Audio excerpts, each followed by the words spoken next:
Dari Kemenpora terus menjalankan blueprint kami. Blueprint yaitu ada event-event internasional yang harus kita ikutin. SEA Games, Asian Games, ya, mungkin Youth Olympic, Olimpiade, tetap kita harus punya blueprintnya. Apalagi pemerintah pusat, ya, Bapak Presiden menginginkan kita sudah mulai fokus ke 17 cabur unggulan. Ya, ini yang kita sama-sama mohon dukungan media, jangan sampai seakan-akan kita dibekukan tidak bisa mengirim atlet. Ya tidak.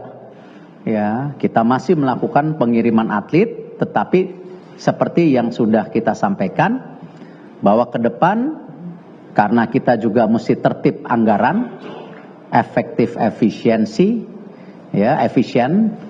Semua cabang olahraga yang mengirim atlet itu adalah harus tentu atlet yang terbaik.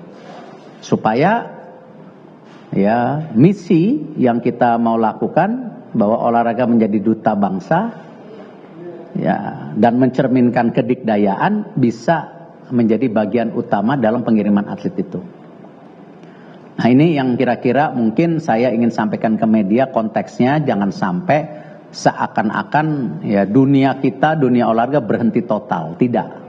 Ya, tetap kita mendorong sesuai dengan blueprint kita ke depan bagaimana olahraga ini menjadi bagian penting pembangunan karakter bangsa dan juga mengibarkan bendera merah putih di luar negeri.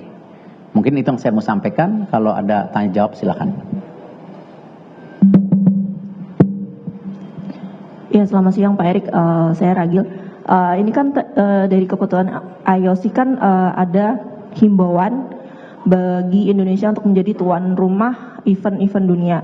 Nah, sementara kita tahu mungkin contohnya ada FIBA beberapa tahun ke depan sampai 2029 ada FIBA World Cup dan Asia Cup. Nah, itu nasibnya gimana dan kalau masih himbauan apa yang akan dilakukan oleh pemerintah? Ya, bagus pertanyaannya. Saya sudah meminta Perbasi untuk membuka pembicaraan kepada FIBA seperti apa. Karena kan tadi IOC merekomendasi, bukan menyetop. Dan itulah kenapa Ketua Umum KOI saya minta juga untuk mulai melakukan negosiasi. Sama Perbasi, saya sudah kontak Ketua Umumnya juga mulai bicara persiapan ini. Jadi agenda besarnya pun kita tetap jaga gitu.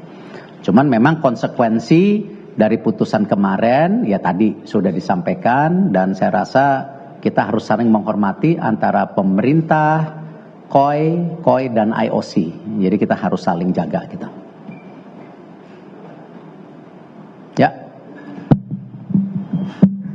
Selamat siang Pak Erik, Rebi dari Kompas. Melanjutkan pertanyaan yang tadi Pak, selain basket juga kan mungkin ada beberapa cabur yang lain yang rutin begitu ya Pak, mengadakan event kelas dunia lah di Indonesia. Apakah kemudian dari pemerintah juga akan ikut aktif kemudian ke cabur-cabur juga untuk mungkin berkomunikasi dengan federasi internasional? Dan baru saja saudara kita mendengarkan Menpora Erick Thohir juga menyampaikan soal IOC soal bahwa Indonesia ini memahami sepenuhnya konsekuensi dari keputusan melarang atlet Israel berpartisipasi dalam kejuaraan dunia senam 2025 di Jakarta. Itu dia memberikan statement tentang IOC.